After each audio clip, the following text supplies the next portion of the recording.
Sentinelle, ma sérénité fiscale et numérique. Au travers de ce podcast Sentinelle, Serfance Vendée aide les entrepreneurs à être prêts pour l'e-administration, à être sereins en cas de contrôle fiscal, ainsi qu'à maîtriser les risques du numérique. Sentinelle veille, surveille et protège pour m'éviter toute surprise.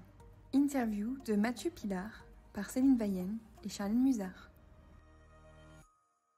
Je me suis installé le 1er janvier 2007, donc ça fait 15 ans maintenant. Et j'étais installé avec mes parents sur 180 hectares, dont 165 hectares de culture de vente. J'ai à côté une activité de volaille, poulet label rouge, donc qui sort sur parcours. Et puis après, donc les cultures, c'est du blé, du maïs et puis de la mojette de Vendée. Et à côté de ça, j'ai une activité aussi de séchage et stockage de céréales, donc qui est sur une structure à part. Donc tu as combien de structures ? J'ai 2 structures. Depuis quand est-ce que tu as formalisé Sentinelle ? Dès que c'est sorti, donc ça fait 1 an et demi maintenant, ouais. J'ai signé aussitôt. Et qu'est-ce qui t'a séduit dans l'offre Sentinelle ? Le fait d'être sécurisé. L'offre Sentinelle, pour moi, ça me permettait d'être serein, le fait de savoir que j'étais accompagné par rapport à la sécurisation des outils informatiques principalement. Et aussi, il y a aussi, moi dans Sentinelle, j'intégrais le CF. Et du coup, c'était cet aspect aussi fiscal qui était pour moi intéressant d'être protégé. Ne pas avoir de surprise. Et comme là, je prends l'exemple, l'an dernier, mon dossier a été contrôlé. Ma comptable avait besoin de factures, elle m'a pas embêté, quoi. Elle a transmis les documents automatiquement et j'en ai pas entendu parler. Ah d'accord, ça a été transparent pour toi. Ouais. Du coup. Ouais. Du moins, elle me l'a dit en fait. Elle m'a dit que mon dossier allait être contrôlé, qu'il fallait qu'elle fournisse des factures et après, j'ai pas eu de retour, donc c'est le signe. Est-ce que tu as été contacté par Ceralis par rapport à Sentinelle depuis que tu as signé ? Alors j'ai été contacté, oui, par rapport à la protection informatique et donc la création de l'adresse mail avec un nom de domaine. Donc ça, c'est opérationnel. Là, je suis en réflexion pour faire un site internet aussi, avec mon activité vente directe. Donc j'ai été contacté aussi par Ceralis. Et aussi, l'autre point, c'était sur les antivirus. En fait, on a fait le diagnostic digital. Et donc, il y a des points à améliorer. J'ai eu le rapport, donc j'ai des choses à faire. Maintenant, il va falloir peut-être un petit peu de temps pour tout mettre en place. Mais j'ai déjà commencé avec le nom de domaine et par rapport à l'adresse mail. Combien de temps ça a duré le diagnostic digital, tu te rappelles à peu près ? Ça a été fait au téléphone, ça a duré une demi-heure à peu près. Et donc tu as trouvé ça utile ? Oui, et puis sur le fait d'avoir le compte rendu aussi derrière, avec les points qu'on a pu discuter et puis aborder. Est-ce que tu as été formé à l'outil Je Facture Facile ? Oui, j'ai été formé à l'outil Je Facture Facile, donc la formation a été très intéressante. Après, il faut vraiment intégrer l'outil aussitôt derrière, qu'on perd vite des repères. Mais autrement, c'est facile pour créer une facture et ça reste assez simple. L'examen de conformité fiscale, qu'est-ce que ça va t'apporter ?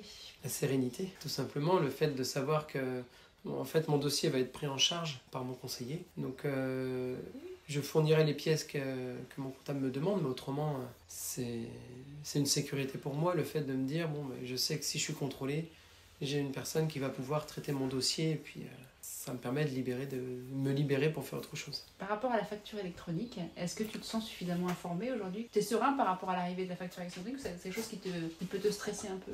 Non, ça me stresse pas du tout. Je pense que ça va se mettre en place petit à petit et en fait on va être formé au fur et à mesure que toutes les entreprises se déploieront la facture électronique.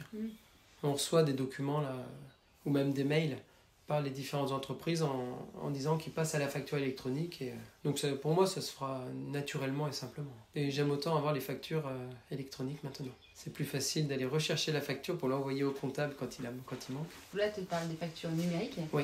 Les factures électroniques, c'est encore autre chose puisque tu as un lien qui est fait directement avec l'administration fiscale. C'est un codage particulier, il y aura une plateforme spéciale.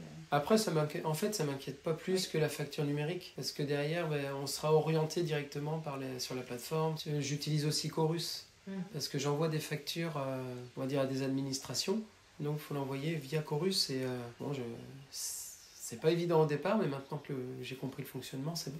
Et si tu devais recommander Sentinelle à un confrère, tu dirais quoi? Moi, le gros point positif, c'est déjà de faire le check-up de toute l'offre digitale, toute la partie informatique de l'entreprise. Donc, c'est pas grand-chose, mais les antivirus à jour sur les PC, même les antivirus gratuits, c'est bien, mais à un moment donné, je pense qu'il faut passer à l'étape supérieure. Après, par rapport à mon activité, je facture facile, j'en ai besoin. Je me pose même la question de plutôt passer sur le logiciel EBP pour avoir vraiment un carnet d'adresses en même temps et pouvoir avoir des clients qui soient référencés dans le logiciel et que ce soit plus facile pour transmettre les factures. Maintenant, j'y vais par étapes. Mais si je devais recommander Sentinelle à quelqu'un, moi, ce serait par rapport au diagnostic digital et aussi par rapport au risque de contrôle fiscaux et le fait que le dossier soit pris en charge par Serre France. Moi, c'est un gage de sérénité. Hein. Si Sentinelle était un animal? Un animal serein qui me permet d'être serein. Donc, vous pouvez peut-être m'aider. Un souricat. À tout hasard. Moi, j'aime bien le petit... Le petit souricat. Oui, c'est ça. On va dire que c'est un beau descriptif. Merci Mathieu, c'est Merci. Non, mais c'est normal. Merci Mathieu pour ce témoignage. Nous retrouverons dans le prochain épisode Magali Girard, inspectrice principale de la DDFiP Vendée, qui abordera le sujet aussi de la facture électronique, mais du point de vue de l'administration fiscale. Restez connectés à l'avenir numérique et fiscal. À bientôt.